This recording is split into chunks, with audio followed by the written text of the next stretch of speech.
আসসালামু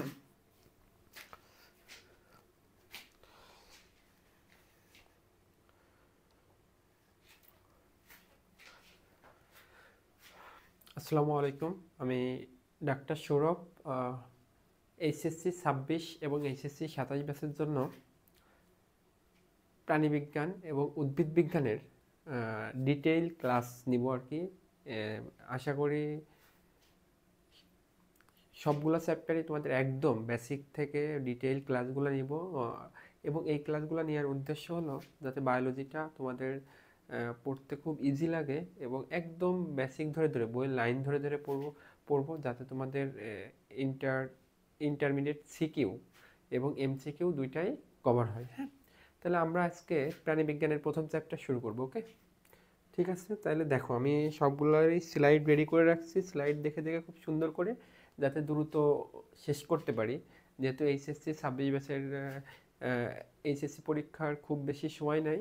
সো আমরা প্রত্যেকটা চ্যাপ্টারই খুব সুন্দর করে বুঝাবো যাতে এইচএসসি 27 ব্যাচ যারা আছে তারাও ক্লাসটা করলে বুঝতে পারে এবং 26 ব্যাচেরও রিভিশন হয়ে যাবে। ওকে, ঠিক আছে। তাহলে আমরা শুরু করি। দেখো, প্রথমে এই চ্যাপ্টারের প্রথমে আছে প্রাণী বৈচিত্র্য বা অ্যানিম্যাল ডাইভার্সিটি। অ্যানিম্যাল ডাইভার্সিটি কি পৃথিবীর সমস্ত প্রাণীদের মধ্যে যে প্রজাতিগত, বাস্তুতান্ত্রিকগত এবং জিনগত বৈচিত্র্য আছে তাকে আমরা বলবো প্রাণী বৈচিত্র্য। ওকে, তাহলে খেয়াল করে দেখো, পৃথিবীর পৃথিবীর পৃথিবীর সমস্ত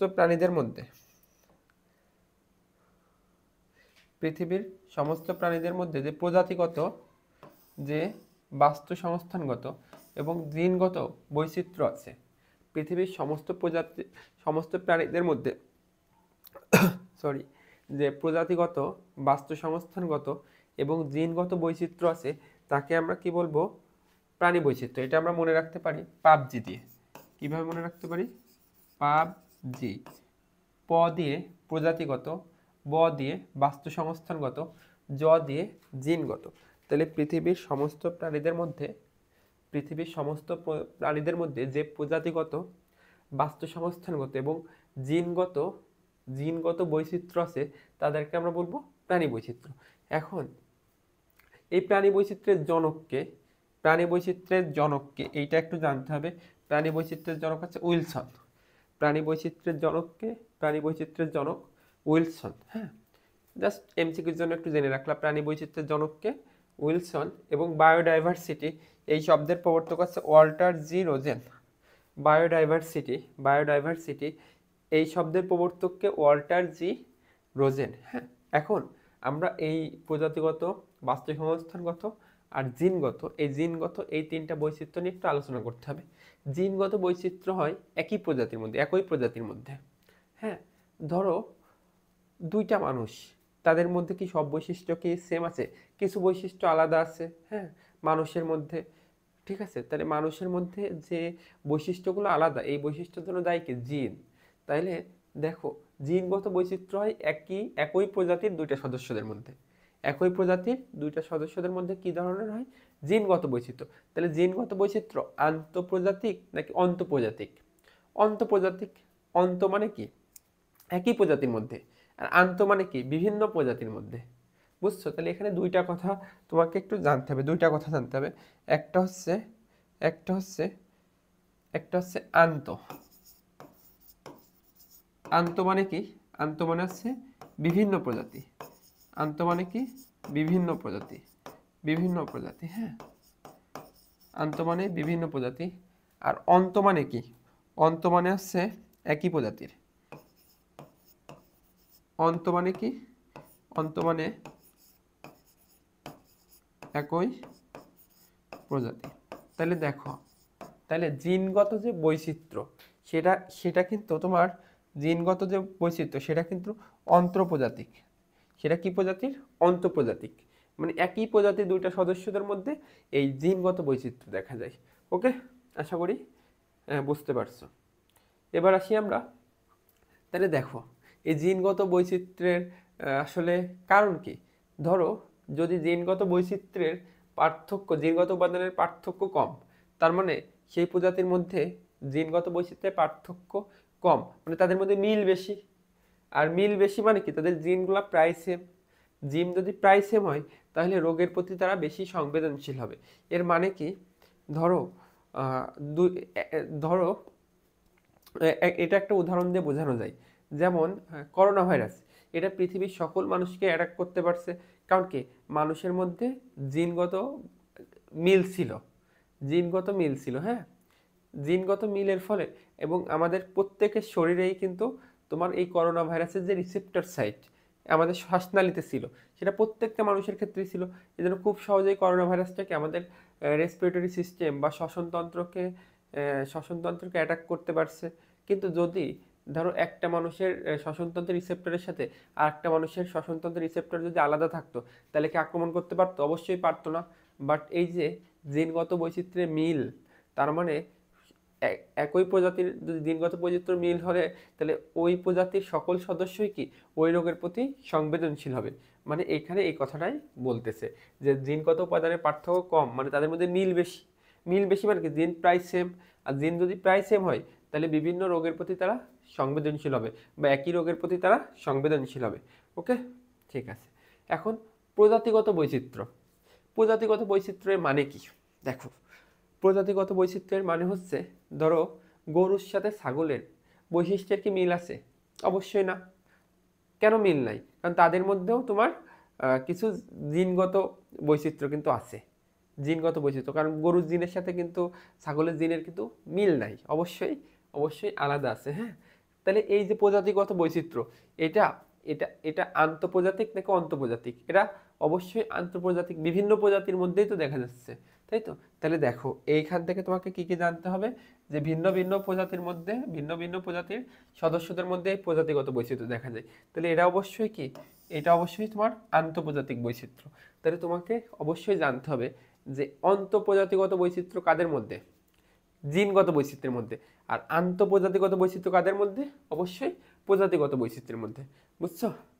আর যে সকল অঞ্চলে গরম বেশি, গ্রীষ্মমণ্ডলীয় অঞ্চলে জীব তোমার বৈচিত্র্য বেশি দেখা যায়। হ্যাঁ, এবং জীব বৈচিত্র্য যেখানে আছে তোমার এরকম বৈচিত্র্য দেখা যায়, সেই জায়গাটাকে বলা হয় জীব বৈচিত্র্যের হটস্পট। কি বলা হয়? জীব বৈচিত্র্যের হটস্পট বলা হয়, যেখানে প্রজাতিগত বৈচিত্র্য সব থেকে বেশি। যেখানে প্রজাতিগত বৈচিত্র্য সব থেকে বেশি, যেখানে প্রজাতিগত বৈচিত্র্য সব থেকে বেশি, সেই জায়গাটাকে আমরা কি বলবো? দেখো, যেখানে যেখানে প্রজাতিগত বৈচিত্র্য সব থেকে বেশি, প্রজাতিগত বৈচিত্র্য সবচেয়ে বেশি, সেই জায়গাটাকে আমরা বলবো জীব বৈচিত্র্যের হটস্পট। বাংলাদেশ কোন জীব বৈচিত্র্যের মধ্যে পড়তেছে? Indo Burma. বাংলাদেশ কোন জীব বৈচিত্র্যের মধ্যে পড়ে? ইন্দো বার্মা অঞ্চলের মধ্যে পড়তেছে, ইন্দো বার্মা অঞ্চলের মধ্যে পড়তেছে। ওকে, এবার দেখো বাস্তু সংস্থানগত বা ইকোসিস্টেম। ইকোসিস্টেম জিনিসটা বা বাস্তুতন্ত্র বুঝতে গেলে তোমরা এই ছবিটা হয়তো তোমরা 9-10-এ দেখে থাকতে পারো। হ্যাঁ, এটা একটা তোমার জলজ বা পুকুরের একটা বাস্তু সংস্থান। পুকুরের মধ্যে তোমার কি কি আছে তুমি জানো? পুকুরের মধ্যে তোমার প্রথম উৎপাদক আছে। পুকুরের উৎপাদককে অবশ্যই বিভিন্ন ফাইটোপ্ল্যাঙ্কটন, বিভিন্ন কি ফাইটোপ্ল্যাঙ্কটন। ফাইটোপ্ল্যাঙ্কটন মানে কি, যেগুলো আছে শৈবাল বলা যায়। হ্যাঁ, ভাসমান শৈবালকে বলা হয় ফাইটোপ্ল্যাঙ্কটন। ভাসমান শৈবালকে কি বলা হয়? ফাইটোপ্ল্যাঙ্কটন। এই যে ফাইটোপ্ল্যাঙ্কটন, যেগুলোকে আমরা কি বলবো? ভাসমান শৈবাল। ভাসমান শৈবালকে আমরা কি বলতেছি? ফাইটোপ্ল্যাঙ্কটন, ভাসমান শৈবাল। বুঝছো? এই ফাইটোপ্ল্যাঙ্কটন কি সূর্যের উপস্থিতিতে তোমার কি করবে? খাদ্য তৈরি করবে। তার মানে এরাই আছে উৎপাদক। এবং এই ফাইটোপ্ল্যাঙ্কটন বা ছোট ছোট যে জলজ উদ্ভিদ, এদেরকে খায় কে? অবশ্যই জুওপ্ল্যাঙ্কটন। তাহলে এই যে জুওপ্ল্যাঙ্কটন কি প্রথম স্তরের খাদক। জুওপ্ল্যাঙ্কটন কি, এই জুওপ্ল্যাঙ্কটনকে খায় কে? একটু মাঝারি সাইজের মাছ, সেগুলা কি দ্বিতীয় স্তরের খাদক। আর দ্বিতীয় স্তরের খাদককে খায় কে? তৃতীয় স্তরের খাদক। এবার তৃতীয় স্তরের খাদক কি, ও যদি কখনো মারা যায় তাহলে অবশ্যই মাটিতে মিশে যাবে। পুকুরের যে মাটি, মাটিতে মিশে যাবে, বুঝছো? মিশে যাবে, এই যে মাটির সাথে কি মিশে যাবে। তাহলে মাটির সাথে মিশে যাবে কেন? কারণ মাটিতে শৈবাল ব্যাকটেরিয়া থাকে, ছত্রাক থাকে, ওইগুলো আক্রমণ করবে। হ্যাঁ, এই শৈবাল ছত্রাকগুলো কি বিয়োজক। তাহলে এই যে একটা তোমার পুকুরের বাস্তু সংস্থানের মধ্যে কি কি আছে দেখো, কিছু জীব আছে, জীবীয় উপাদান আছে। জীবীয় উপাদান কোনগুলো? যেগুলো মাছ, হ্যাঁ মাছ। কিছু জড় উপাদান আছে। জড় উপাদান কি কি? তোমার মাটি, পানি, হ্যাঁ এগুলা কি জড় উপাদান, ঠিক আছে। আবার তোমার এখানে শক্তির উৎসকে সূর্য, শক্তির উৎসকে সূর্য। তাহলে দেখো, বাস্তুতন্ত্র বলতে আমরা কি বুঝি? জীব সম্প্রদায়ের বিভিন্ন প্রজাতি ও অজীবীয় ভৌত উপাদান, জীব সম্প্রদায়ের বিভিন্ন প্রজাতি, বিভিন্ন প্রজাতি ও অজীবীয় ভৌত উপাদানের মধ্যে যে শক্তি ও পুষ্টির প্রবাহ বিদ্যমান থাকে তাকে বাস্তুতন্ত্র বলা হয়। কিভাবে? দেখো, এই যে সূর্য থেকে ফাইটোপ্ল্যাঙ্কটন খাদ্য তৈরি করতেছে শক্তির মাধ্যমে, এই শক্তি প্রাইমারি খাদকে যাচ্ছে, প্রাইমারি খাদক থেকে সেকেন্ডারি খাদকে যাচ্ছে, সেকেন্ডারি খাদক থেকে টারশিয়ারি খাদকে যাচ্ছে, সেটা আবার যখন মারা যাচ্ছে তখন তখন সেটা আবার মাটিতে যাচ্ছে। এভাবে কি পুষ্টি এবং শক্তির প্রবাহ হচ্ছে না? এটাকে আমরা কি বলতেছি? বাস্তু সংস্থান বলতেছি। তাহলে বাস্তুতন্ত্র বা ইকোসিস্টেম বলতে জীব সম্প্রদায়ের বিভিন্ন প্রজাতির মধ্যে বিভিন্ন প্রজাতি ও তোমার কি কি উপাদান? অজীবীয় ভৌত উপাদানের মধ্যে যে শক্তি ও পুষ্টির প্রবাহ বিদ্যমান থাকে তাকে আমরা বলতেছি ইকোসিস্টেম বলতেছি। ওকে, এখন এই পর্যন্ত আমরা একটু বইয়ে দেখে আসি। এই পর্যন্ত আমরা একটু বইয়ে দেখে আসি, খেয়াল করো। তাহলে প্রথম দিকে কিছু লাইন লেখা আছে, এগুলা জাস্ট একটু দেখতে হবে যে জীববিজ্ঞানীরা এই পর্যন্ত কতগুলা ভাস্কুলার, ভাস্কুলার মানে কি? যেগুলো আছে তোমার, দাঁড়াও এক মিনিট,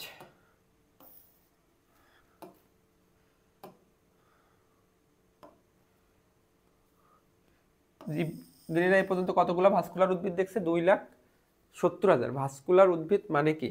যাদের আছে তোমার পরিবহন টিস্যু আছে। ভাস্কুলার মানে আছে পরিবহন টিস্যু, হ্যাঁ।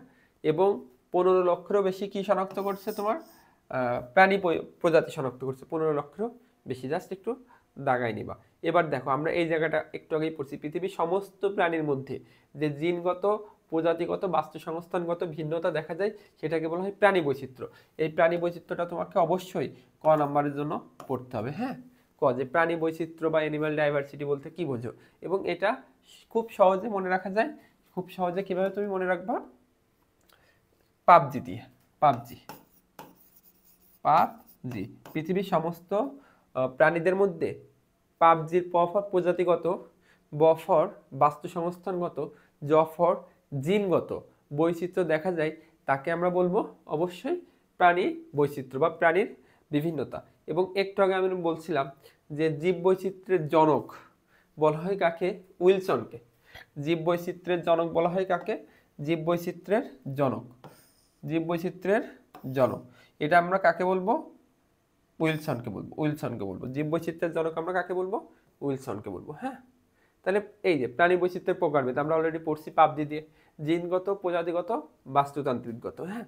এখন জিনগত বৈচিত্র্য দেখা যায় অলরেডি আমরা জানি অন্তঃপ্রজাতিক নাকি আন্তঃপ্রজাতিক। অন্তঃপ্রজাতিগত মানে একই একই প্রজাতির মধ্যে, দেখো নির্দিষ্ট প্রজাতির মধ্যে বা একই প্রজাতির সদস্যদের মধ্যে যে জিনগত পার্থক্য থাকে, হ্যাঁ, তাকে আমরা বলবো জিনগত বৈচিত্র্য, ঠিক আছে। আচ্ছা, পরিব্যক্তি মানে কি বা মিউটেশন মানে কি এটা একটু বলে দিই। ধরো মিউটেশন মানে কি?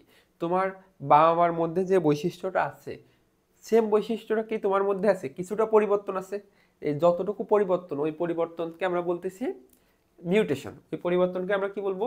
মিউটেশন বা পরিব্যক্তি বলা হয়। ওকে, দেখো এগুলা লাগবে না।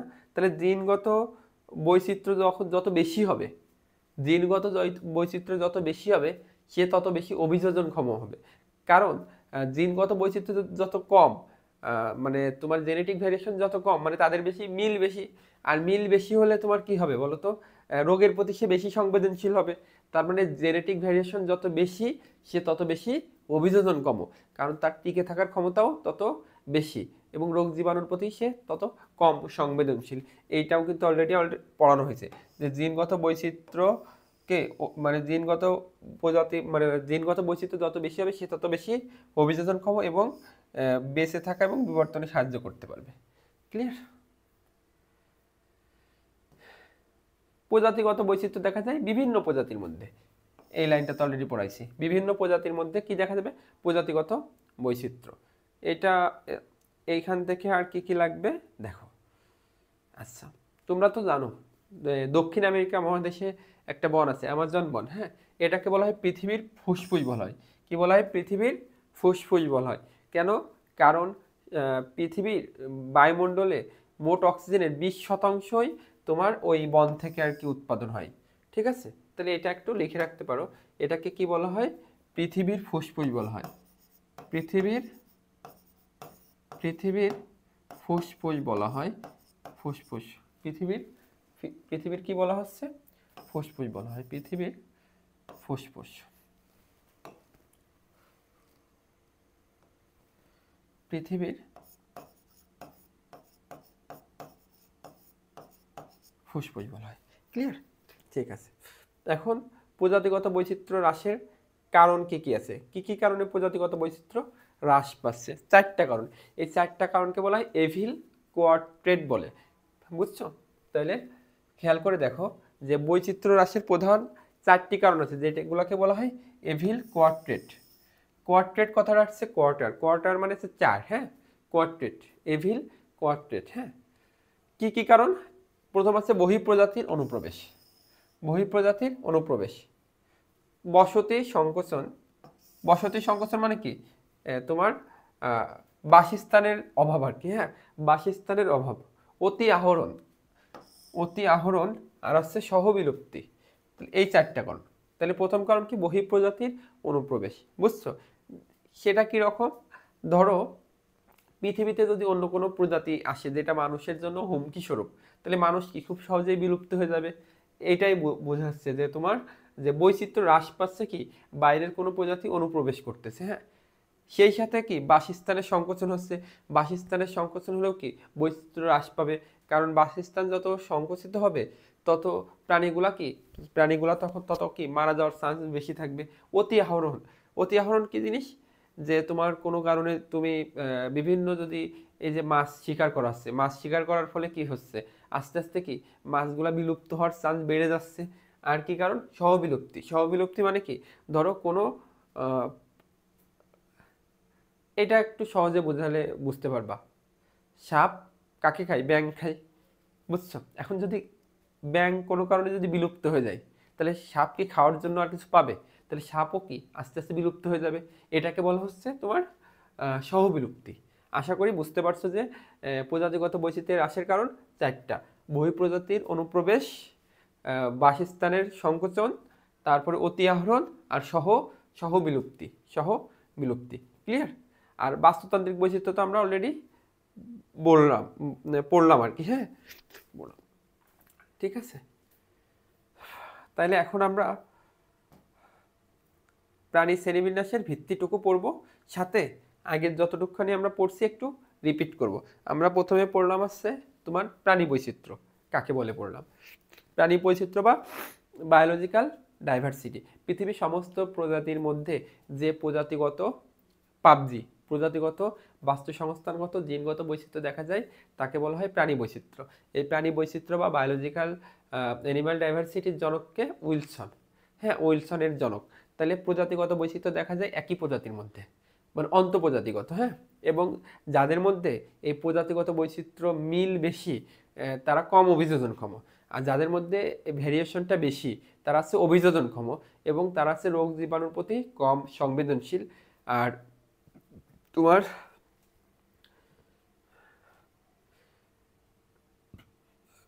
তাহলে এবার আসি আমরা প্রজাতিগত বৈচিত্র্য। প্রজাতিগত বৈচিত্র্য কাদের মধ্যে দেখা যায়? আন্তঃপ্রজাতিগত বৈচিত্র্য। হ্যাঁ, এবং যে অঞ্চলে প্রজাতিগত বৈচিত্র্য বেশি সে অঞ্চলকে বলা হয় জীব বৈচিত্র্যের হটস্পট। বাংলাদেশ কোন অঞ্চলের মধ্যে পড়তেছে? ইন্দো বার্মা অঞ্চলের মধ্যে পড়ে। আর বাস্তুতন্ত্র জিনিসটা কি? জীব সম্প্রদায়ের বিভিন্ন প্রজাতির মধ্যে জীব সম্প্রদায়ের বিভিন্ন প্রজাতি ও অজীবীয় ভৌত উপাদানের মধ্যে যে শক্তি ও পুষ্টির প্রভাব বিদ্যমান তাকে বলা হয় বাস্তুতন্ত্র। আমরা একটা জলজ বাস্তুতন্ত্র দেখছিলাম। এখন আসলে প্রাণীর শ্রেণীবিন্যাসের ভিত্তি। আমরা এই যে প্রাণীদেরকে কি বিভিন্ন শ্রেণীবিন্যাসে ভাগ করতেছি, কি কি ভাগ আছে? তার কিছু ভিত্তি আছে। দেহের আকার, সংগঠন মাত্রা, জীবন পদ্ধতি, ক্লিভেজ, ভ্রূণস্তর, প্রতিসাম্য, সিলোম, নটোকট, পৌষ্টিকনালী। হ্যাঁ, অনেকগুলো ভাগ আছে, আমরা প্রত্যেকটা ভাগই পড়বো। তাহলে প্রাণী শ্রেণীবিন্যাসের ভিত্তি কী কী আছে? দেহের আকার, সংগঠন মাত্রা, জীবন পদ্ধতি, ক্লিভেজ, ভ্রূণস্তর, প্রতিসাম্য, সিলোম, নটোকট, পৌষ্টিকনালী। আধুনিক শ্রেণীবিন্যাসের জনককে, এটা একটু জানতে হবে। আধুনিক শ্রেণীবিন্যাসের জনক আছে ক্যারোলাস লিনিয়াস। আধুনিক শ্রেণীবিন্যাসের জনককে ক্যারোলাস লিনিয়াস। তিনি কিন্তু আবার একই সাথে দ্বিপদ নামকরণেরও জনক। দ্বিপদ নামকরণ, যে প্রাণীদেরকে যে নামকরণ করছে তারও জনক। তার একটা বিখ্যাত বই আছে, বইটার নাম আছে সিস্টেমা নেচার। ঠিক আছে, তাহলে আধুনিক শ্রেণীবিন্যাসের জনককে ক্যারোলাস লিনিয়াস, দ্বিপদ নামকরণের জনককে ক্যারোলাস লিনিয়াস। তার বিখ্যাত বইটার নাম কি? সিস্টেমা নেচার। ওকে, দেখো তাহলে আমরা শ্রেণীবিন্যাসের ভিত্তিগুলো পড়বো, যে দেহের আকারের উপর ভিত্তিতে আমরা কি কি ভাগ করি। হ্যাঁ, তাহলে দেহের আকার ভালো করে খেয়াল করো। দেহের আকারের উপর ভিত্তি করে প্রাণীদেরকে দুই ভাগে ভাগ করা হয়। একটা হচ্ছে মাইক্রো অ্যানিম্যাল, আর একটা হচ্ছে ম্যাক্রো অ্যানিম্যাল। তাহলে তোমার দেহের আকারের উপর ভিত্তি করে আমরা কয় ভাগে ভাগ করতে পারি?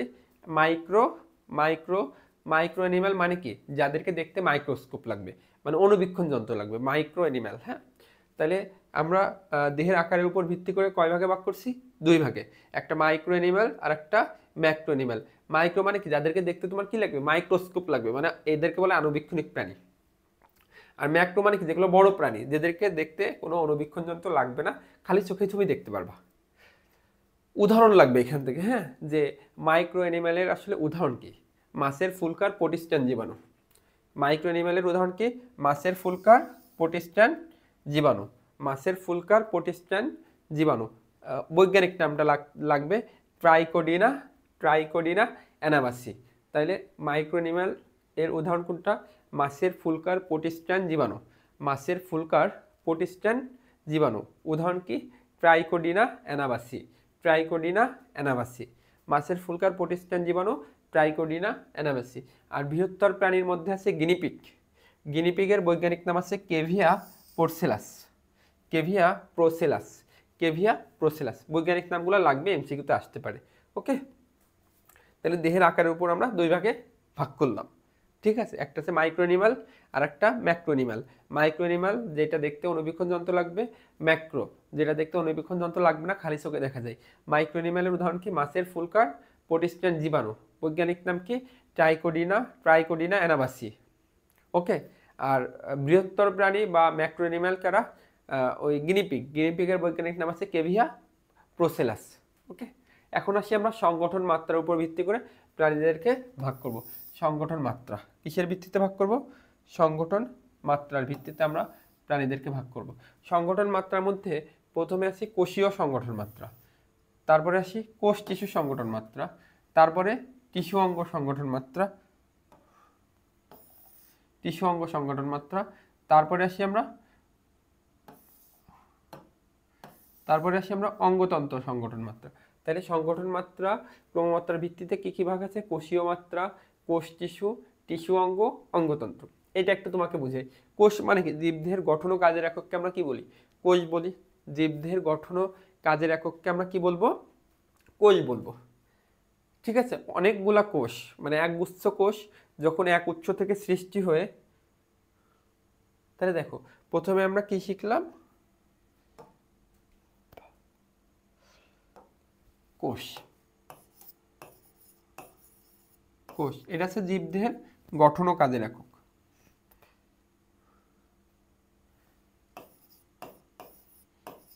জীবদেহের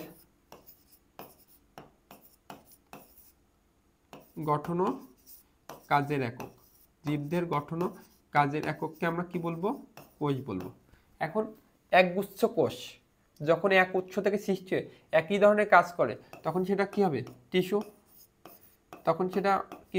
তখন তাকে আমরা বলবো টিস্যু।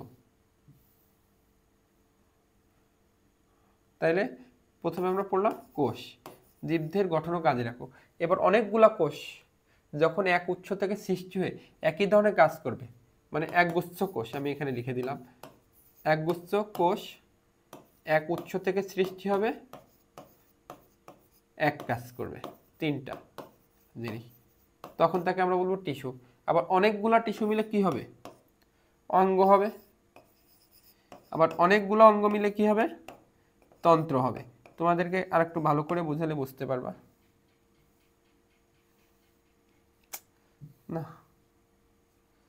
দেখো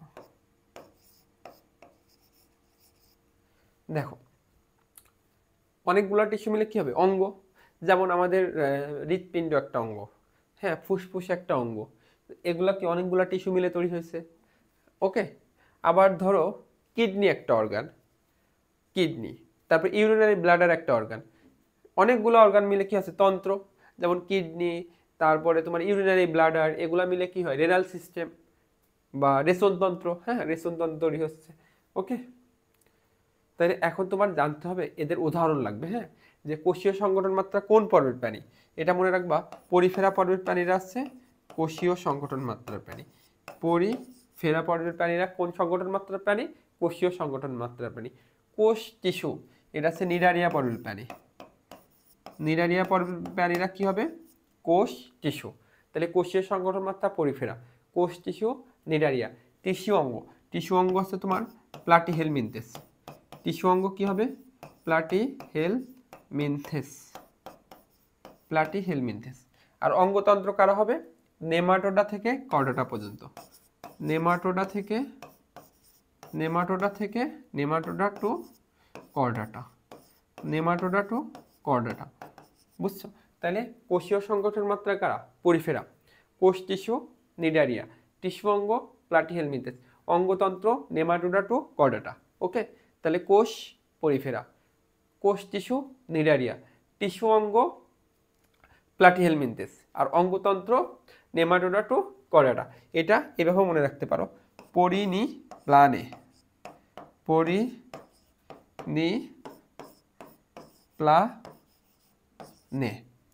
কোষ, কোষ টিস্যু, টিস্যু অঙ্গ, অঙ্গতন্ত্র। পরিনিপ্লানে, কোষ, কোষ টিস্যু, টিস্যু অঙ্গ, অঙ্গতন্ত্র। অঙ্গতন্ত্র তো নেমাটোডা থেকে বাকি সব। অঙ্গতন্ত্র কি হবে? নেমাটোডা থেকে বাকি সব কি হবে? অঙ্গতন্ত্র। ওকে, ঠিক আছে। তাহলে এটা হচ্ছে তোমার সংগঠন কর্মমাত্রা। এবং প্রথম অঙ্গতন্ত্র বিশিষ্ট প্রাণীর নাম আছে নেমাটেরিয়ান। প্রথম অঙ্গতন্ত্র বিশিষ্ট প্রাণীর নাম কি? এটাও তোমাকে এমসিকিউতে আসতে পারে। প্রথম অঙ্গতন্ত্র বিশিষ্ট প্রাণীর নাম কি? নেমাটেরিয়ান। প্রথম অঙ্গতন্ত্র বিশিষ্ট প্রাণীর নাম কি?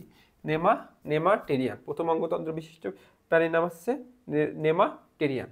ওকে, আচ্ছা, তাহলে আমরা একটু রিপিট করি। হ্যাঁ, শ্রেণীবিন্যাসের বিভিন্ন ভিত্তি আছে। হ্যাঁ, ভিত্তিগুলো তোমরা নাম জানো, যেমন আমরা একটু আগে পড়লাম তোমার আকার, দেহের আকার, তারপরে সংগঠন মাত্রা, এরপরে তোমার আরও আছে ক্লিভেজ আছে, ভ্রূণীয় স্তর আছে, সংগঠন মাত্রা পড়লাম। হ্যাঁ, পৌষ্টিক নালী আছে, নটোকর্ড আছে, আমরা ওইগুলা ডিটেইল আসতে ধীরে ধীরে জানবো। প্রথমে আমরা পড়লাম আছে দেহের আকার।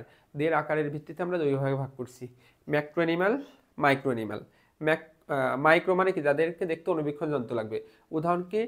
মাছের ফুলকার, প্রোটিস্টান জীবাণু, ট্রাইকোডিনা অ্যানাবাসি। ওকে, ট্রাইকোডিনা অ্যানাবাসি। আর ম্যাক্রো কারা? যাদের দেখতে খালি চোখে দেখা যায়, কোনো অনুবীক্ষণ যন্ত্র লাগবে না, গিনিপিগ, কেভিয়া প্রোসেলাস। ওকে, তারপর আমরা সংগঠন মাত্রা পড়ছি। কোষীয় সংগঠন মাত্রা, কোষ টিস্যু, টিস্যু অঙ্গ, অঙ্গতন্ত্র। কোষীয় সংগঠন মাত্রা কারা? পরিফেরা। কোষীয় সংগঠন মাত্রা কারা? পরিফেরা। কোষ টিস্যু নিডারিয়া, টিস্যু অঙ্গ প্লাটিহেলমিনথেস, আর অঙ্গতন্ত্র নেমাটোডা টু বাকি সব। আমরা ওইভাবে মনে রাখছি, পরিনি প্লানে, কোষ, কোষ টিস্যু, টিস্যু অঙ্গ, অঙ্গতন্ত্র। এখন আমরা পড়ব জীবন পদ্ধতির উপর। আমরা কিছু জীবন পদ্ধতির উপর আমরা কিছু ভাগ করছি। হ্যাঁ, কী কী ভাগ করছি জীবন পদ্ধতির উপর? মুক্তজীবী বা ফ্রি লিভিং, তারপরে পরজীবী বা প্যারাসাইট, তারপরে মিথজীবী বা সিম্বায়োন্ট, তারপরে আমরা কি পড়ছি? সহজীবী বা কমেন্সাল। তাহলে কি কি? মুক্তজীবী, পরজীবী, মিথজীবী, সহজীবী। মুক্তজীবী, পরজীবী, মিথজীবী, সহজীবী। মুক্তজীবী মানে কি? যারা স্বাধীনভাবে চলাচল করে, যারা স্বাধীনভাবে চলাচল করে তাদেরকে আমরা কি বলবো? মুক্তজীবী। পরজীবী, পরজীবী মানে কি? পরের অধীনে বাসে, পরের অধীনে বাসে। হ্যাঁ, যারা অন্য প্রাণীর দেহে আশ্রয় গ্রহণ করে, তাদেরকে আমরা কি বলবো? পরজীবী। আর মিথজীবী মানে কি? মিথজীবী, মিথজীবী মানে হচ্ছে তোমার ভিন্ন প্রজাতির সদস্য যারা একসাথে থাকে এবং উভয়ের উপকার করে। হ্যাঁ, মিথজীবী খুব ভালো, মানে দুইজন একসাথে আছে, দুইজনের কি করবে, উপকার করবে। আর সহজীবী কারা, ভিন্ন প্রজাতির কিন্তু কেউ কারোর উপকারও করবে না, কেউ কারোর ক্ষতিও করবে না, তারা হচ্ছে সহজীবী। তাহলে জীবন পদ্ধতির উপর কি কি ভাগ করলাম, মুক্তজীবী, পরজীবী, মিথজীবী, সহজীবী। মুক্তজীবী যারা স্বাধীনভাবে চলাচলে সক্ষম, পরজীবী যারা অন্য প্রাণীর উপর আশ্রয় নিয়ে বাঁচে, মানে এরা ক্ষতি করবে, কোনো উপকার করবে না, হ্যাঁ, জাস্ট ক্ষতি করবে। মিথজীবী মানে কি, দুইজন একসাথে আছে, দুইজনের কি করবে, উপকার করবে, ক্ষতি করবে না। আর সহজীবী মানে কি, উপকারও করবে না, ক্ষতিও করবে না, উপকারও করবে না, আবার কি করবে না, ক্ষতিও করবে না। মুক্তজীবীর উদাহরণ হচ্ছে কবুতর, কলাম্বা, লিভিয়া। কলাম্বা, লিভিয়া এরা কি মুক্তজীবী। কলাম্বা, লিভিয়া, কলাম্বা, লিভিয়া হচ্ছে মুক্তজীবী। আর পরজীবী আছে বিভিন্ন কৃমি, এরা হচ্ছে পরজীবী। বিভিন্ন কৃমি এরা কি মানে কোনো উপকার করে, কোনো উপকার তো করে না, ক্ষতি করে। হ্যাঁ, যেমন যকৃৎ কৃমি আছে, গোল কৃমি আছে, আরো অনেক আছে, এগুলো আছে পরজীবী। আর আছে উকুন, উকুন। তো যকৃৎ কৃমির বৈজ্ঞানিক নাম কি, ফ্যাসকিওলা, ফ্যাসকিওলা হেপাটিকা। হেপাটিক মানে যকৃৎ, বায়োলজি বইয়ের কোথাও যদি দেখো হেপাটোসাইট আছে বা হেপাটিক আছে, হেপাটিক মানে কি, যকৃৎ। আর মিথজীবী কারা, তোমার হাইড্রা আর শৈবাল একসাথে থাকে। হাইড্রা শৈবাল কিভাবে থাকে, একসাথে থাকে, যেটা আছে মিথজীবী। কি কি আছে দেখো, ক্লোরোহাইড্রা ভিরিডিসিমা, মানে যেটা ক্লোরোহাইড্রা ভিরিডিসিমা, আর জুওকুলেরা নামক শৈবাল। ক্লোরোহাইড্রা ভিরিডিসিমা আর একটা কি, জুওকুলেরা নামক শৈবাল। আর সহজীবী কারা, বুঝছো, রিমোরা নামক একটা ছোট মাছ, যেটা শার্কের সাথে থাকে। হ্যাঁ, শার্কের কোনো ক্ষতি করে না, ওরা মানে দুইজন একসাথেই থাকে, বাট কেউ কারোর ক্ষতি করে না, এটা হচ্ছে সহজীবী। সহজীবী, এটা কি, সহজীবী। ক্লিয়ার? আশা করি বুঝতে পারছো। তাহলে আমরা একটু রিপিট করি কি কি পড়লাম। জীবন পদ্ধতির উপর আমরা ভাগ করলাম আছে 4 ভাগে।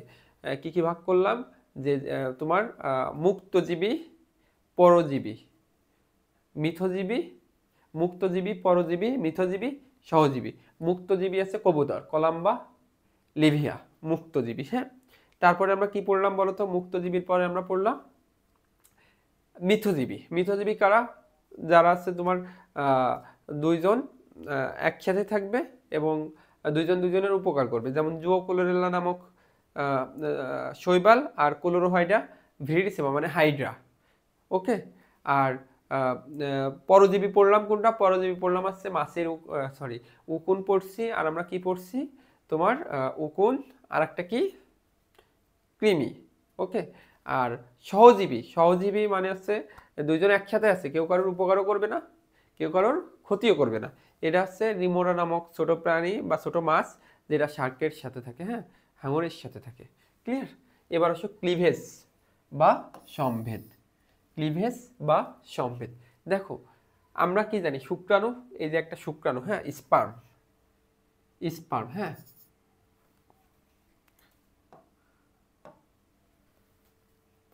স্পার্ম আর ওভাম মানে হচ্ছে ডিম্বাণু, ওভাম।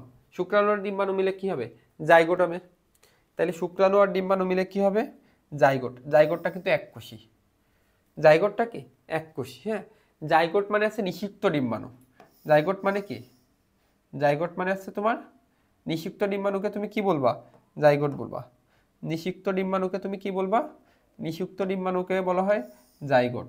এখন এই যে তোমার জাইগোট একটা সেল ছিল, সেখানে 2টা সেল হবে, 2টা সেল থেকে 4টা, 4টা থেকে 8টা, 16টা, 32টা, 64টা, এভাবে কি ভাগ হচ্ছে না, ভাগ হচ্ছে। কোন কোষ বিভাজন প্রক্রিয়ায়, মাইটোসিস কোষ বিভাজন প্রক্রিয়ায়। এই জাইগোটের মাইটোসিস কোষ বিভাজনকে বলা হয় ক্লিভেজ বা সম্ভেদ।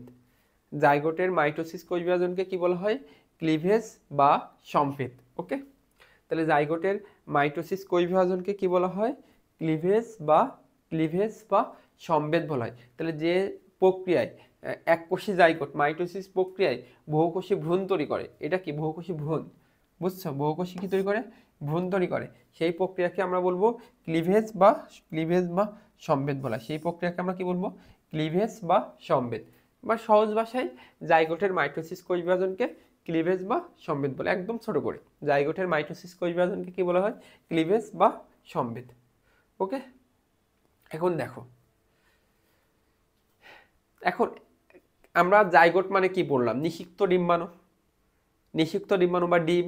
এখন ডিমের মধ্যে কি কি থাকে দেখো, ডিমের মধ্যে একটা ডিমের মধ্যে এর আবরণ থাকে, কুসুম থাকে, নিউক্লিয়াস থাকে, সাইটোপ্লাজম থাকে। ধরো কুসুমের পরিমাণ খুবই কম, এটা নিউক্লিয়াস, এটা কি নিউক্লিয়াস, এই যে এটা নিউক্লিয়াস, তার চার সাইডে কি সাইটোপ্লাজম, বুঝছো? এখন ধরো এখানে কুসুম নাই বললেই চলে, খুবই কম কুসুম, তাহলে ক্লিভেজে অংশ নাই কে, নিউক্লিয়াস সাইটোপ্লাজম। দেখো নিউক্লিয়াসের সাইটোপ্লাজম পুরাটা জুড়ে কি নিউক্লিয়াসের সাইটোপ্লাজম। এখন পুরাটাই যখন ক্লিভেজে অংশ নাই, একটা ডিমের পুরাটাই যখন ক্লিভেজে অংশ নাই, তখন সেই ক্লিভেজকে বলা হয় হোলোব্লাস্টিক ক্লিভেজ। কি ক্লিভেজ বলা হয়? হোলোব্লাস্টিক। বায়োলজি বইয়ের একটা কথা মাথায় রাখবা, হোলো মানে কি সম্পূর্ণ, হোলো মানে কি, হোলো মানে হচ্ছে সম্পূর্ণ, বুঝছো? আর ব্লাস্ট মানে মনে রাখবো অপরিণত। এই যে ডিম্বাণু, এটা তো এখনো অপরিণত, পরিণত তো হয় নাই, ভ্রূণ হবে, তারপরে ওটা আস্তে আস্তে পরিণত হবে। তাহলে হোলোব্লাস্টিক ক্লিভেজ মানে ডিমের পুরো অংশটাই যখন ক্লিভেজে অংশ নাই, পুরো অংশ মানে কি নিউক্লিয়াসের সাইটোপ্লাজম, পুরাটাই যখন ক্লিভেজে অংশ নাই, তখন সেটাকে বলা হয় হোলোব্লাস্টিক ক্লিভেজ, হোলোব্লাস্টিক ক্লিভেজ। আর একটা হচ্ছে মেরোব্লাস্টিক ক্লিভেজ। এখন দেখো একটা ডিমের অনেক জায়গা জুড়ে, এই যে হলুদ অংশটা কুসুম, অনেক জায়গা জুড়ে কুসুম আছে, নিউক্লিয়াস আছে একটু জায়গা জুড়ে, অধিকাংশ জায়গা জুড়ে কুসুম। আর আগেরটার ক্ষেত্রে কুসুমের পরিমাণ কি কম ছিল, তাহলে এখানে দেখো কুসুম, তাহলে ডিমের যে প্রান্তে কুসুম থাকে তাকে বলা হয় ভেজিটাল পোল। লিখে দিই, ডিমের যে প্রান্তে কুসুম থাকে, ডিমের যে প্রান্তে কুসুম থাকে, ডিমের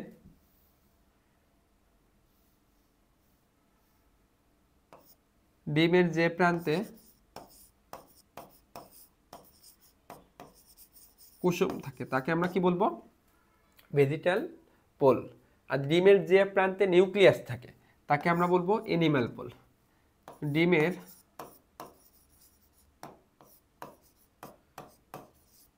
যে প্রান্তে নিউক্লিয়াস থাকে, ডিমের যে প্রান্তে নিউক্লিয়াস থাকে তাকে আমরা কি বলবো? Animal pole. শোনো, ক্লিভেজ হবে কার? নিউক্লিয়াস আর সাইটোপ্লাজমের। কুসুমের কিন্তু কোনো ক্লিভেজ হবে না। তাহলে তুমি আমাকে বলো, এইখানে পুরা ডিমটা কি ক্লিভেজে অংশ নিবে? অবশ্যই না, অল্প কিছু অংশ নিচ্ছে, কারণ কুসুম বাদ যাচ্ছে। তাহলে ডিমের শুধুমাত্র নিউক্লিয়াস আর সাইটোপ্লাজম ক্লিভেজে অংশ নিচ্ছে। এই ধরনের ক্লিভেজকে বলা হয় মেরোব্লাস্টিক ক্লিভেজ বা আংশিক ক্লিভেজ।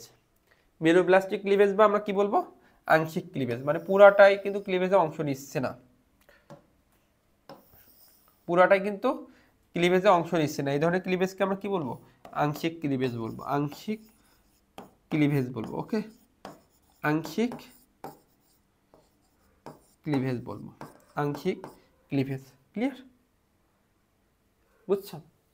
এখন দেখো, ক্লিভেজ দুই ধরনের, একটা নির্দিষ্ট ক্লিভেজ আর একটা অনির্দিষ্ট ক্লিভেজ। ক্লিভেজ কয় ধরনের? দুই ধরনের, নির্দিষ্ট, অনির্দিষ্ট। এখন ধরো এটা আছে তোমার সেই জাইগোট, জাইগোটের থেকে তোমার সেল তৈরি হবে, অনেকগুলো সেল তৈরি হবে। ধরো জাইগোটের মাইটোসিস বিভাজন হচ্ছে, দুইটা সেল তৈরি হয়েছে, সেল এ, সেল বি। এটাই তো প্রাথমিক কোষ, এটাই কি প্রাথমিক কোষ। আবার দেখো এই যে জাইগোট থেকে দুইটা সেল তৈরি হয়েছে, জাইগোট থেকে কয়টা সেল তৈরি হয়েছে? দুইটা, সেল এ, সেল বি। এখন কোন সেল থেকে ভ্রূণ তৈরি হবে সেটাতে যদি আগেভাগেই নির্দিষ্ট করা থাকে, সেটা নির্দিষ্ট ক্লিভেজ। ধরো সেল এ থেকে ভ্রূণটা তৈরি হচ্ছে, আমরা জানি কোন সেল থেকে, তাহলে এটা নির্দিষ্ট করা। বা সেল বি থেকে ভ্রূণটা তৈরি হবে, সেটাও নির্দিষ্ট করা। মানে প্রাথমিক কোষের ভাগ্য আগেই নির্ধারণ হয়ে থাকে। হ্যাঁ, প্রাথমিক কোষের ভাগ্য কি আগেই নির্ধারিত, সেটাকে বলে নির্দিষ্ট ক্লিভেজ। এখানে কোন সেল থেকে ক্লিভেজ হবে এটা নির্দিষ্ট না, মানে প্রাথমিক কোষের ভাগ্য নির্ধারিত না, তখন তাকে আমরা কি বলবো? অনির্দিষ্ট ক্লিভেজ। তাইলে অনির্দিষ্ট ক্লিভেজ আমরা কখন বলতেছি? যদি প্রাথমিক কোষের ভাগ্য অনির্ধারিত, প্রাথমিক কোষের ভাগ্য অনির্ধারিত, অনির্ধারিত মানে কোন কোষ থেকে যে আসলে ভ্রূণ তৈরি হবে এটা আসলে কোনো ফিক্সড নাই, বুঝছো? সেটাকে আমরা বলতেছি অনির্দিষ্ট ক্লিভেজ। আর যেটা আগে থেকে ভাগ্য নির্ধারিত সেটাকে আমরা বলবো নির্দিষ্ট ক্লিভেজ। ওকে, বিভাজন তলের উপর ভিত্তিতে আবার ক্লিভেজকে ভাগ করা হয়, এটা তোমার ভালো করে লাগবে। হ্যাঁ, এটা খুব গুরুত্বপূর্ণ একটা টপিকস, এমসিকিউতে আসে। বিভাজন তলের ভিত্তিতে ক্লিভেজকে কয় ভাগে ভাগ করা হয়? অরীয় ক্লিভেজ, দ্বিপার্শ্বীয় ক্লিভেজ, সর্পিলাকার ক্লিভেজ। তাইলে বিভাজন তলের উপর ভিত্তি করে আমরা কয় ভাগে ভাগ করলাম? 3 ভাগে। অরীয়, দ্বিপার্শ্বীয়, সর্পিলাকার। অরীয়, দ্বিপার্শ্বীয়, সর্পিলাকার। অরীয় ক্লিভেজ মানে কি? অরীয় বা রেডিয়াল এর মানে কি? একটা সেল থেকে দুইটা হচ্ছে, দুইটা থেকে চারটা, চারটা থেকে আটটা। এখন অরীয় মানে কি? এটা সুষমভাবে সেলগুলো কিভাবে বিন্যস্ত হবে? সুষমভাবে বা অরীয়ভাবে। যেমন একটা থেকে দুইটা তুমি ভাগ করো, 2 ভাগ হচ্ছে, ঠিক আছে। আবার দুইটা থেকে চারটা, এটাতেও দেখো তুমি মধ্যখণ্ড বরাবর ভাগ করলে 2টা হবে। আবার যদি এই বরাবর ভাগ করো তাও দেখো উপরে 2টা নিচে 2টা, সুষমভাবে বন্টন হচ্ছে। আবার 4টা থেকে যখন 8টা হবে তখন দেখো তুমি যখন এই বরাবর ভাগ করবা, এই বরাবর ভাগ করবা, এই পাশে 4টা, এই পাশে 4টা। আবার যখন তুমি এই বরাবর ভাগ করবা, উপরে 4টা, নিচে 4টা। তাহলে সুষমভাবে যদি বন্টন হয় সেলগুলা, তখন সেই ক্লিভেজকে বলা হয় অরীয় ক্লিভেজ, বুঝছো? সুষম এবং অরীয়ভাবে যদি বিন্যস্ত হয় সেলগুলা। এত কিছু লাগবে না, তোমার অরীয় ক্লিভেজের উদাহরণ লাগবে যে অরীয় ক্লিভেজ কোন পর্বে ঘটে? আর্থ্রোপোডা পর্বে ঘটে। হ্যাঁ, খুব ভালো করে মাথায় রাখবা, অরীয় আর্থ্রোপোডা, অরীয় আর্থ্রোপোডা। তাই অরীয় ক্লিভেজ, অরীয় আর্থ্রোপোডা, অরীয় আর্থ্রোপোডা। এবার দেখো দ্বিপার্শ্বীয়, দ্বিপার্শ্বীয় মানে কি? তোমার এক পাশে সেম থাকবে, এক মানে তোমার বাইল্যাটারাল। বাইল্যাটারাল দেখো একটা সেল থেকে দুইটা, এক মিনিট, একটা সেল থেকে দুইটা হচ্ছে, দুইটা হচ্ছে, এই পাশে একটা, এই পাশে একটা, বুঝছো? এবার দেখো 2টা থেকে 4টা হচ্ছে, তাহলে এইটার ক্ষেত্রে দেখো উপরে 2টা, নিচে 2টা, আবার বামে 2টা, ডানে 2টা। মানে এটা প্রথম ক্লিভেজ, এটা দ্বিতীয় ক্লিভেজ। দ্বিতীয় ক্লিভেজ পর্যন্ত কিন্তু অরীয় ক্লিভেজ হচ্ছে। দ্বিপার্শ্বীয় ক্লিভেজের ক্ষেত্রে দ্বিতীয় ক্লিভেজ পর্যন্ত কি হচ্ছে? অরীয় হচ্ছে। কিন্তু এরপরে দেখো, এরপরে যে কিন্তু সেল সংখ্যা কিন্তু আর সমান নাই।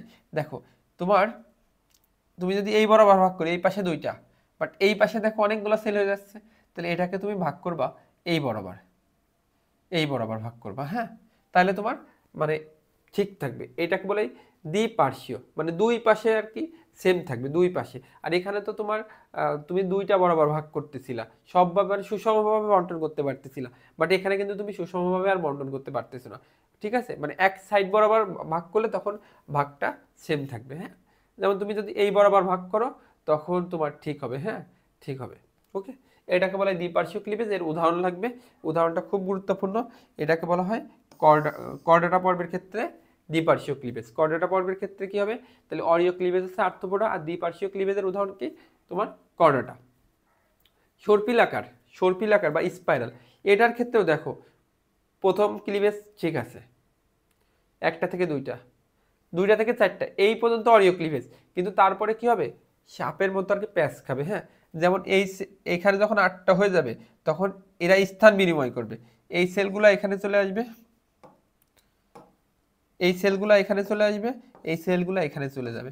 এই যে স্থান বিনিময় হয়, এই ধরনের ক্লিভেজকে বলে সর্পিলাকার ক্লিভেজ। এর উদাহরণ কি? মলাস্কা আর অ্যানিলিডা। এইটার উদাহরণ কি? মলাস্কা আর অ্যানিলিডা। ওকে, এর উদাহরণ কি? মলাস্কা আর অ্যানিলিডা। তাহলে আমরা একটু রিপিট করি, ক্লিভেজ কাকে বলে? জাইগোটের মাইটোসিস কোষ বিভাজনকে বলা হয় ক্লিভেজ।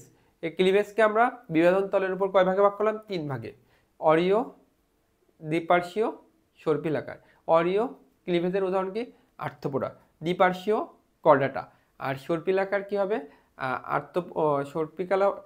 সর্পিলাকার হবে অ্যানিলিডা আর মলাস্কা। সর্পিলাকার কি হবে? Annelida plus mollusca.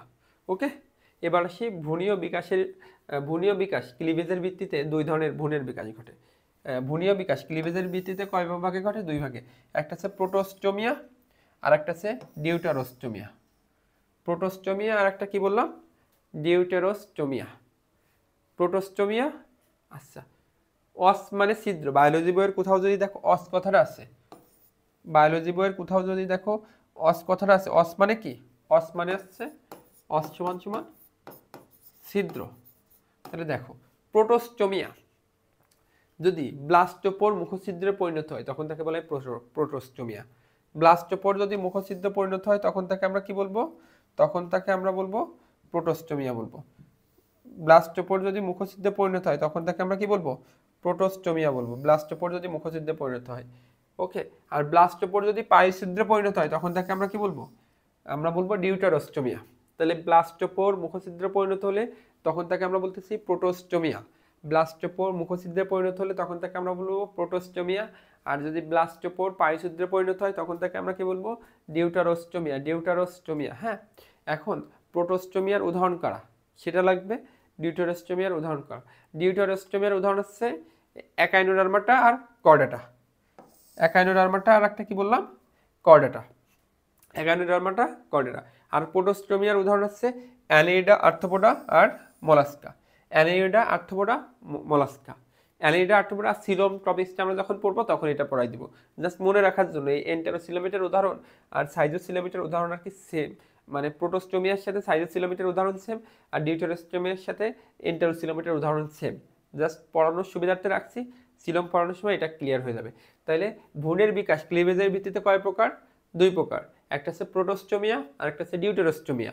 প্রোটোস্টোমিয়া মানে কি, যদি ব্লাস্টোপোর মুখছিদ্রে পরিণত হয় তখন তাকে আমরা বলবো প্রোটোস্টোমিয়া। আর ব্লাস্টোপোর যদি পায়োছিদ্রে পরিণত হয় তাকে আমরা কি বলবো, ডিউটারোস্টোমিয়া। ডিউটারোস্টোমিয়া কারা, আমরা মানে কর্ডাটা আর একানোডার্মাটা। আর প্রোটোস্টোমিয়া কারা, অ্যানেইডা, আর্থ্রোপোডা, মোলাস্কা। অ্যানেইডা, আর্থ্রোপোডা আর কি মোলাস্কা।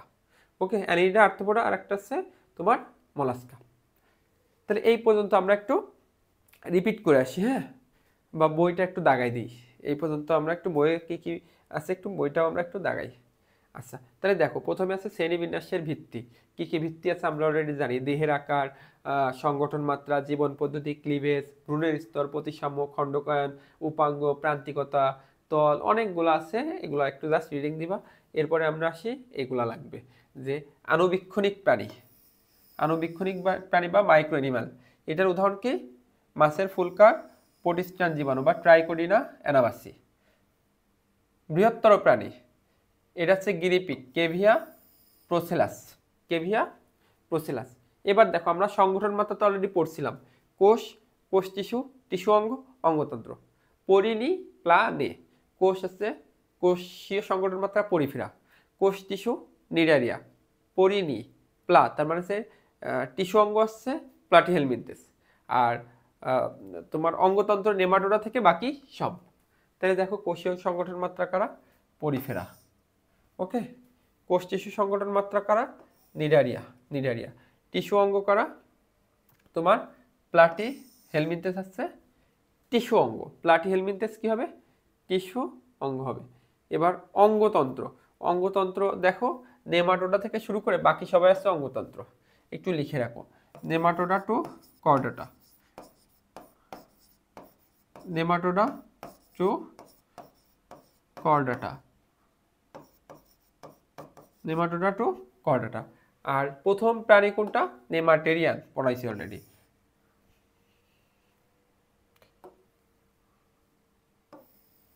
নেমাটেরিয়ান, প্রথম অঙ্গতন্ত্র বিশিষ্ট প্রাণী কারা, নেমাটেরিয়ান।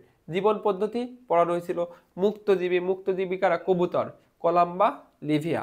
তারপরে তোমার পরজীবী, পরজীবী কারা, উকুন আর হচ্ছে কৃমি, যেমন যকৃৎ কৃমি, ফ্যাসকিওলা হেপাটিকা। তারপর আমরা পড়ছিলাম মিথজীবী, মিথজীবী কারা ছিল, যেমন জো কোলোরেলা নামক শৈবাল আর কোলোরোহাইডা ভিরিডিসিমা, ভিরিডিসিমা। আর ছিল সহজীবী, সহজীবী ছিল শার্ক আর রিমোরা নামক প্রাণী। ওকে, তাহলে দেখো এগুলো আমরা একটু পড়ে ফেলি। মুক্তজীবী আসছে কবুতর, কলাম্বা, লিভিয়া। আর পরজীবী কারা, যকৃৎ কৃমি বা ফ্যাসকিওলা হেপাটিকা, ফ্যাসকিওলা হেপাটিকা। মিথজীবী, মিথজীবী কারা, কোলোরোহাইডা ভিরিডিসিমা আর হচ্ছে জো কোলোরেলা নামক শৈবাল। আর সহজীবী কারা, এই যে রেমোরা নামক মাছ, আর সাথে কে, শার্ক বা হাঙর মাছ। এবার ক্লিভেজ, ক্লিভেজ আমরা পড়ছি, জাইগোটের মাইটোসিস বিভাজনকে কি বলা হয়, জাইগোটের মাইটোসিস বিভাজনকে বলা হয় ক্লিভেজ বা সম্বেদ বলা হয়। জাইগোটের মাইটোসিস কোষ বিভাজনকে কি বলা হয়, ক্লিভেজ। ডিমের কুসুমের ভিত্তিতে আমরা ক্লিভেজকে দুই ভাগে ভাগ করি, সম্পূর্ণ বা হলো ব্লাস্টিক, অলরেডি পড়াইছি, সম্পূর্ণ বা হলো ব্লাস্টিক, আর আংশিক বা মেরোব্লাস্টিক, আংশিক বা মেরোব্লাস্টিক। ডিমের যে প্রান্তে তোমার কুসুম থাকে তাকে বলা হয় ভেজিটাল পোল, পোল মানে প্রান্ত। আর ডিমের যে প্রান্তে নিউক্লিয়াস থাকে তাকে আমরা কি বলবো, অ্যানিম্যাল পোল বলা হয়। ডিমের যে প্রান্তে নিউক্লিয়াস থাকে তাকে আমরা কি বলবো, অ্যানিম্যাল পোল। এবার ওই যে ভ্রূণীয় কোষের পরিস্ফুটনের ভিত্তিতে ক্লিভেজ দুই প্রকার, অনির্দিষ্ট মানে তোমার ভবিষ্যৎ অনির্ধারিত, হ্যাঁ, ওই যে প্রাথমিক কোষগুলোর পরিণতি অনির্ধারিত হলে তখন তাকে আমরা বলছিলাম কি অনির্দিষ্ট ক্লিভেজ। আর যদি প্রাথমিক কোষগুলোর ভবিষ্যৎ যদি আগেই নির্ধারিত হয়ে যায় তখন তাকে আমরা কি বলবো, প্রাথমিক পর্যায়ে যদি নির্ধারিত হয়ে যায় তখন তাকে আমরা কি বলবো, নির্দিষ্ট ক্লিভেজ। এরপর আমরা অরিও ক্লিভেজ পড়ছিলাম, আর্থ্রোপোডা, যেমন এই বিভাজন তলের ভিত্তিতে তিন প্রকার, অরিও ক্লিভেজ, তারপর দ্বিপার্শ্বীয় ক্লিভেজ, সর্পিলাকার ক্লিভেজ। অরিও ক্লিভেজ আর্থ্রোপোডা, দ্বিপার্শ্বীয় কর্ডাটা। আর সর্পিলাকার কারা, সর্পিলাকার হচ্ছে তোমার সর্পিলাকার হচ্ছে অ্যানিলিডা আর মোলাস্কা, সর্পিলাকার হচ্ছে অ্যানিলিডা আর মোলাস্কা। তাহলে অরিও আর্থ্রোপোডা নামের সাথে মিল আছে, অরিও আর্থ্রোপোডা। দ্বিপার্শ্বীয় কারা, কর্ডাটা। আর সর্পিলাকার কারা, অ্যানিলিডা আর মোলাস্কা, অ্যানিলিডা আর কে, মোলাস্কা। এই দেখছো আমি সর্পিলাকার রেখে এগুলো ছবি দেখেছিলাম, সেলগুলোর স্থান বিনিময় হয়, আর ভ্রূণের বিকাশের ভিত্তিতে ক্লিভেজের ভিত্তিতে ভ্রূণের বিকাশ দুই প্রকার, একটা হচ্ছে প্রোটোস্টোমিয়া আর একটা হচ্ছে ডিউটেরোস্টোমিয়া। প্রোটোস্টোমিয়া কখন বলবো, যখন ব্লাস্টোপোর মুখছিদ্রে পরিণত হয়। ব্লাস্টোপোর কিসে পরিণত হবে, মুখছিদ্রে। উদাহরণ কি, অ্যানিলিডা আর্থ্রোপোডা, মোলাস্কা। আর ডিউটেরোস্টোমিয়া কি, ব্লাস্টোপোর কিসে পরিণত হবে, ব্লাস্টোপোর পরিণত হবে পায়োছিদ্রে, আমাদের যেমন একানোডার্মাটা আর আমাদের কর্ডাটার। হ্যাঁ, ওকে, ঠিক আছে, ওকে। আচ্ছা, এখন আমরা পরের স্লাইড আর একটা টপিকস পড়বো আজকে। আচ্ছা, এই জিনিসটা দেখো, ভ্রূণীয় স্তরটা আমরা একটু পড়ে ফেলি আজকে।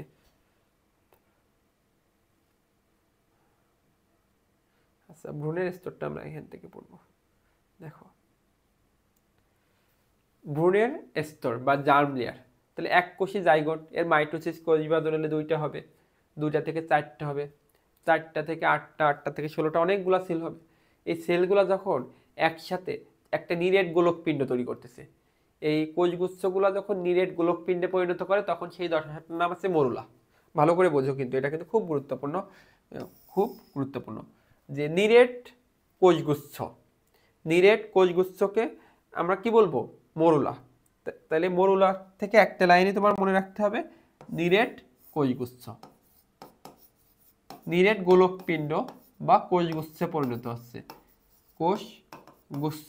হচ্ছে, সেটাকে আমরা বলতেছি মরুলা। এই মরুলা সেলগুলা যখন এক স্তরে সজ্জিত হবে, দেখো একটা স্তরে সজ্জিত হয়েছে না, এখানে তো সবগুলো একসাথে কাছাকাছি একটা গোলকপিণ্ড তৈরি করছে, বাট এখানে দেখো সেলগুলো একটা স্তরে সজ্জিত হয়েছে না, এই দশাকে বলা হয় ব্লাস্টুলা। যখন মরুলার সেলগুলো একটা স্তরে সজ্জিত হবে ওই দশাকে আমরা কি বলবো, ব্লাস্টুলা বলবো। ওই দশাটাকে আমরা কি বলবো, ব্লাস্টুলা বলবো। হ্যাঁ, ব্লাস্টুলা। আর এই যে ব্লাস্টুলাতে যে প্রত্যেকটা সেল আছে না, সিঙ্গেল সেল, ব্লাস্টুলার প্রত্যেক কোষকে বলা হয় ব্লাস্টোমিয়ার। ব্লাস্টুলার প্রত্যেক কোষকে কি বলা হয়, ব্লাস্টুলার প্রত্যেক কোষকে কি বলা হয়, ব্লাস্টোমিয়ার। এরকম ব্লাস্টোমিয়ার থাকে 100টা, এরকম ব্লাস্টোমিয়ার কতগুলো থাকে, 100টা থাকে, 100টি থাকে। ব্লাস্টোমিয়ার কতগুলো থাকে, 100টি থাকে। এবার দেখো এই ব্লাস্টুলা দশায় মাঝখানে, এখানে তো একটা গোলকপিণ্ড তৈরি করছিল, মাঝখানে একটা ফাঁকা জায়গা তৈরি হচ্ছে না, এই ফাঁকা জায়গাটাকে বলা হয় ব্লাস্টোসিল। এই ফাঁকা জায়গাটাকে আমরা কি বলবো, ব্লাস্টোসিল। সিল মানে গহ্বর, বায়োলজি বইয়ের কোথাও যদি সিল পাও, সিল মানে কি, সিল মানে হচ্ছে গহ্বর, মানে ফাঁকা জায়গা, ফাঁকা স্থান বা গহ্বর, বুঝছো, ব্লাস্টোসিল। আর কোনো ছিদ্র আছে, এখানে যদি কোনো ছিদ্র থাকে, ব্লাস্টুলাতে যদি কোনো ছিদ্র থাকে, ছিদ্রকে বলা হয় ব্লাস্টোপোর। ছিদ্রকে আমরা কি বলবো, ব্লাস্টোপোর। এইটা একটু আগে আমরা পড়ছিলাম, ব্লাস্টোপোর। পোর মানে ছিদ্র, বায়োলজি বইয়ের কোথাও যদি পোর কথাটা পাও, পোর মানে কি, ছিদ্র।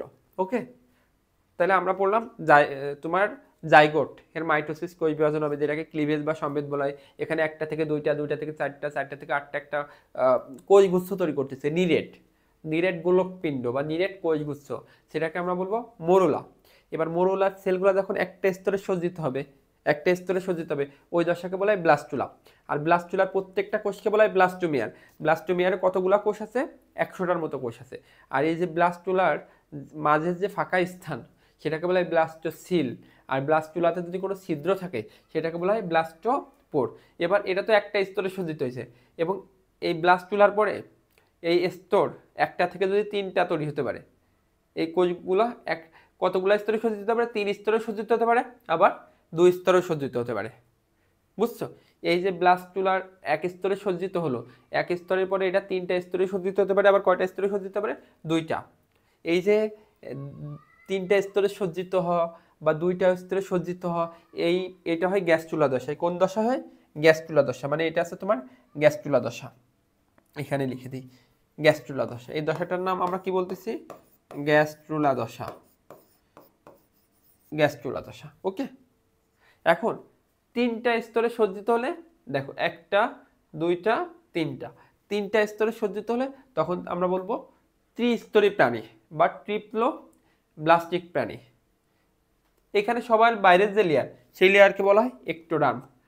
একটো মানে বাইরে, মাঝে মেসো মানে মাঝে, মেসোডার্ম, একদম ভিতরে এন্ডোডার্ম। 3টা স্তরে সজ্জিত হয়েছে, তখন তাকে আমরা বলতেছি ট্রিপ্লোব্লাস্টিক বা ত্রিস্তরী প্রাণী। এক্টোডার্ম, মেসোডার্ম, এন্ডো, 3টে স্তর আছে। আর যদি 2টা স্তরে সজ্জিত হয়, বাইরের লেয়ারটার নাম এক্টোডার্ম, একদম ভিতরের লেয়ারের নাম কি? এন্ডোডার্ম। আর মাঝখানে একটা অকোষীয় স্তর থাকে, জেলিন নাই, যেটাকে বলা হয় মেসোগ্লিয়া বলা হয়। যেটাকে কি বলা হয়? মেসোগ্লিয়া। তাহলে দেখো, এই যে গ্যাস্ট্রুলা দশা, গ্যাস্ট্রুলা দশা, হ্যাঁ, গ্যাস্ট্রুলা দশায় 3টা স্তরে সজ্জিত হতে পারে, এক্টোডার্ম,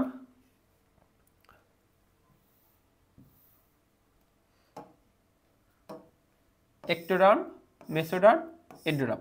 সবার বাইরের লেয়ার এক্টোডার্ম, মাঝে মেসোডার্ম, একদম ভিতরে এন্ডোডার্ম। দেখো 3টা স্তরে সজ্জিত। কয়টা স্তরে সজ্জিত? 3টা স্তরে। তখন আমরা বলবো কি? ট্রিপ্লোব্লাস্টিক। ট্রিপ্লোব্লাস্টিক বা ত্রিস্তরী প্রাণী। এদের উদাহরণ কি? প্লাটিহেলমিনথেস টু কর্ডাটা, প্লাটিহেলমিনথেস থেকে কর্ডাটা। আর 2টা স্তরে সজ্জিত, 2টা স্তরে সজ্জিত। দেখো মাঝখানে এই যে এই লেয়ার, এই অকোষীয় জেলিন নাই যে লেয়ার, সেটাকে বলা হয় মেসোগ্লিয়া।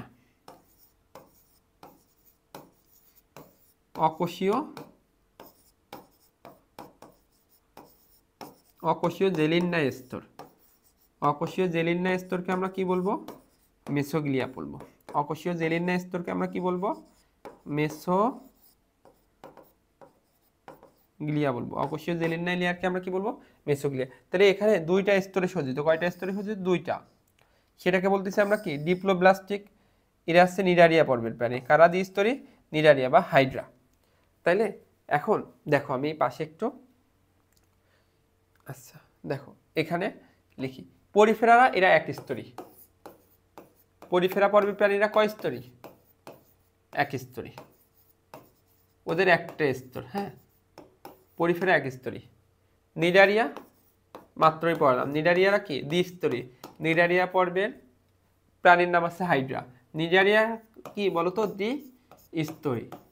বাকি সব আছে ত্রিস্তরী। বাকি সব কি হবে? মানে প্লাটিহেলমিনথেস থেকে শুরু করে কর্ডাটা পর্যন্ত বাকি সব কি হবে? ত্রিস্তরী। এটা কিন্তু ভুল করা যাবে না। বাকি সব কি? ত্রিস্তরী। বাকি সব ত্রিস্তরী। ওকে, তাহলে আমরা একটু আবার ভ্রূণের স্তরগুলো একটু রিপিট করি। হ্যাঁ, কি কি পড়লাম? যে জাইগোটের মাইটোসিস কোষ বিভাজন, যেটা ক্লিভেজ বা সমবেত। হ্যাঁ, এবার ক্লিভেজের পরে কোষগুলা যখন একটা নিরেট গোলক পিণ্ডে পরিণত হবে, সেটাকে বলবো মরুলা। মরুলার কোষগুলো যখন একটা স্তরে সজ্জিত হবে, তখন তাকে বলা হয় ব্লাস্টুলা। ব্লাস্টুলার প্রত্যেকটা কোষকে বলা হয় ব্লাস্টোমিয়ার। ব্লাস্টুলাতে ব্লাস্টোমিয়ারের সংখ্যা কত? 100টা। এবার ব্লাস্টুলার কোষগুলো যখন 3টা স্তরে সজ্জিত হবে, তখন সেই দশাটার নাম গ্যাস্টুলা। গ্যাস্টুলা দশায় যদি 3টা স্তরে সজ্জিত হয়, তখন সেই প্রাণীদেরকে বলা হয় ত্রিস্তরী প্রাণী। গ্যাস্ট্রুলা দশায় যদি 2টা স্তরে সজ্জিত হয়, তখন সেই প্রাণীদেরকে বলা হয় দ্বিস্তরী প্রাণী বা ডিপ্লোব্লাস্টিক প্রাণী। আর ত্রিস্তরী বা ট্রিপ্লোব্লাস্টিক প্রাণী। ত্রিস্তরী প্রাণীদের ভ্রূণস্তর কয়টা থাকে? 3টা, এক্টোডার্ম, মেসোডার্ম, এন্ডোডার্ম। আর দ্বিস্তরী প্রাণীদের ভ্রূণস্তর কয়টা? 2টা, এক্টোডার্ম, এন্ডোডার্ম। একটোডার্ম আর এন্ডোডার্মের মাঝখানে অকোষীয় জেলিনিয়া স্তরকে আমরা কি বলবো? মেসোগ্লিয়া বলবো। ওকে, দ্বিস্তরী কারা? নিডারিয়া। খুবই গুরুত্বপূর্ণ এমসিকিউর জন্য। দ্বিস্তরী কারা? নিডারিয়া পর্বের প্রাণী, হাইড্রা, দ্বিস্তরী। আর নিডারিয়া বাদে বাকি সব কি ত্রিস্তরী। আর পরিফেরারা একস্তরী। পরিফেরারা একস্তরী। ওকে, তাহলে এখন আমরা বইটা যাব, বইটা একটু দাগাবো। বই দাগাইলে আমাদের আজকের ক্লাস এখানেই ক্লোজ করে দিব। ওকে, বইটা একটু দাগাই। দেখো, তাহলে দেখো জাইগোট কোন প্রক্রিয়ায় বিভাজিত হয়? ক্লিভেজ প্রক্রিয়ায় বিভাজিত হয়ে কি তৈরি করে? ব্লাস্টোমিয়ার। ব্লাস্টোমিয়ার মানে কি? প্রত্যেকটা সেল, প্রত্যেকটা কোষকে, ব্লাস্টুলার প্রত্যেকটা কোষকে কি বলা হয়? ব্লাস্টোমিয়ার বলা হয়। হ্যাঁ, এবং ব্লাস্টুলাতে 100টার মতো ব্লাস্টোমিয়ার থাকে। এবার দেখো, নিরেট গোলকপিণ্ডের নাম কি? মরুলা, পড়াইছি, বুঝছো? পরে কি হয়? ফাফা। ফাফা কিসে পরিণত হয়? ব্লাস্টুলা, ওই যে একটা স্তরে সজ্জিত হয়। এরপরে দ্বিস্তরী বা ত্রিস্তরী কিসে পরিণত হয়? গ্যাস্ট্রুলাতে পরিণত হয়। ওকে, এটা হচ্ছে তোমার ছবি এঁকে বা বেসিক। দেখো এখানে লেখা আছে, আমি যদি পড়াই যেতাম বুঝতো না। ছবিটা আঁকানোর পরে যখন তোমাকে এই জিনিসগুলো দেখাই দিচ্ছি, তোমার খুব সুন্দর করে তোমার এটা মাথায় ঢুকে যাচ্ছে। ওকে, দ্বিস্তরী বা ডিপ্লোব্লাস্টিক, যাদের এই যে গ্যাস্ট্রুলা পর্যায়ে যাদের একটোডার্ম আর এন্ডোডার্ম থাকে, হ্যাঁ, তাদেরকে আমরা কি বলবো? দ্বিস্তরী। এবং মাঝে কি থাকে? অকোষীয় জেলিনায় কি থাকে? মেসোগ্লিয়া থাকে। উদাহরণ কারা? নিডারিয়া পর্বে দ্বিস্তরী, যেমন হাইড্রা। হ্যাঁ, ত্রিস্তরী কারা? ওই যে তোমার গ্যাস্ট্রুলা দশায় 3টা স্তর থাকবে। গ্যাস্ট্রুলা দশায় বাইরের স্তরকে আমরা কি বলবো? একটোডার্ম। মাঝের স্তরকে বলবো মেসোডার্ম। ভিতরেরটাকে কি বলবো? এন্ডোডার্ম বলবো। আর এদের উদাহরণ কি? প্লাটিহেলমিনথেস থেকে শুরু করে কর্ডাটা পর্যন্ত সবাই। হ্যাঁ, যেমন প্লাটিহেলমিনথেসের একটা উদাহরণ হচ্ছে ফিতা কৃমি, টেনিয়া সোলিয়াম। আর কর্ডাটার মধ্যে আছে মানুষ, হোমো স্যাপিয়েন্স। ক্লিয়ার?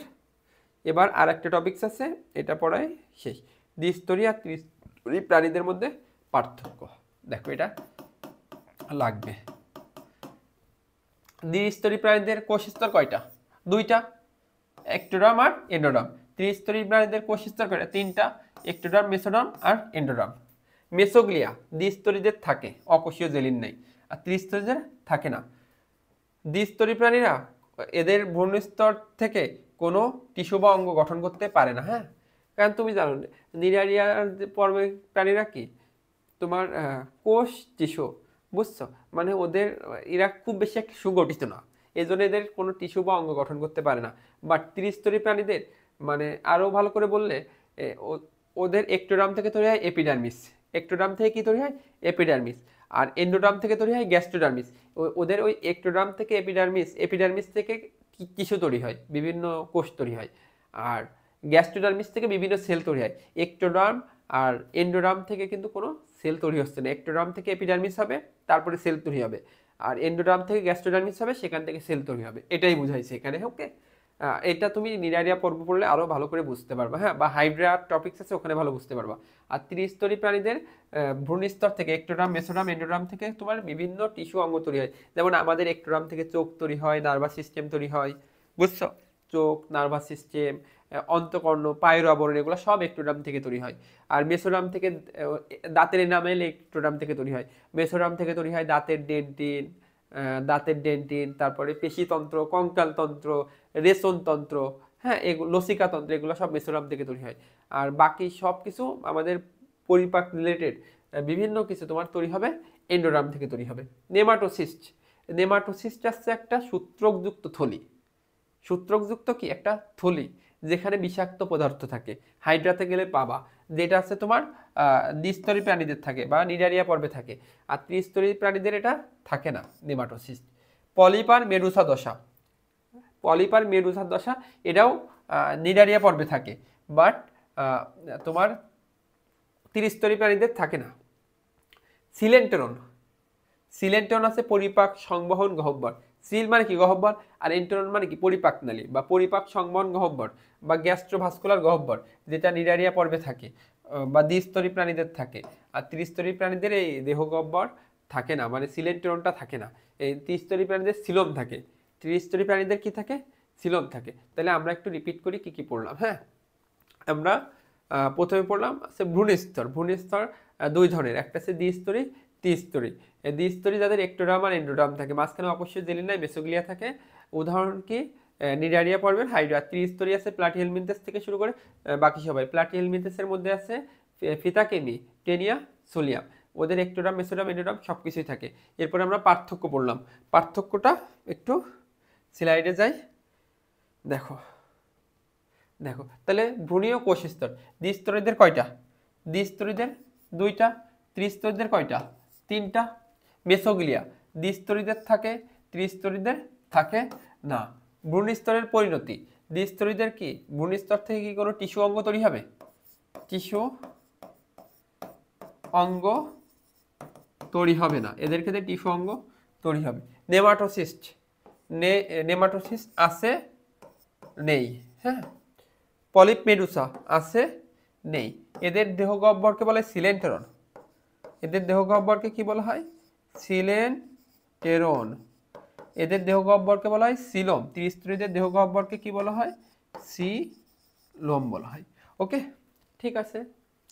তাহলে আমাদের পড়াশোনা আজকে এই পর্যন্তই থাকবে। ক্লাসটি কেমন লাগলো তোমরা সবাই অবশ্যই কমেন্টে জানাবে, এবং ক্লাস ভালো লাগলে তোমাদের যারা বন্ধু বান্ধবী আছে সবার মাঝে ক্লাসটা ছড়িয়ে দিবে। হ্যাঁ, এই ক্লাস নেওয়ার মূল উদ্দেশ্য হলো তোমাদের মধ্যে ক্লাসটা যাতে ভালোভাবে বায়োলজিটা ফিল করতে পারো, শিখতে পারো, এবং যাতে বায়োলজিটা একটু ইজি লাগে তোমাদের। যে মূল বই ধরে ধরে যাতে পড়াচ্ছি, যাতে তোমরা বইটা পড়তে তোমাদের খুব সহজ লাগে। হ্যাঁ, যাতে তুমি একই সাথে একাডেমিকের প্রিপারেশন, একই সাথে অ্যাডমিশনের প্রিপারেশন দুইটাই কভার হয়ে যায়। ওকে, সবাইকে অসংখ্য ধন্যবাদ জানিয়ে আজকে ক্লাস এখানে সমাপ্ত করছি। আসসালামু আলাইকুম সবাইকে।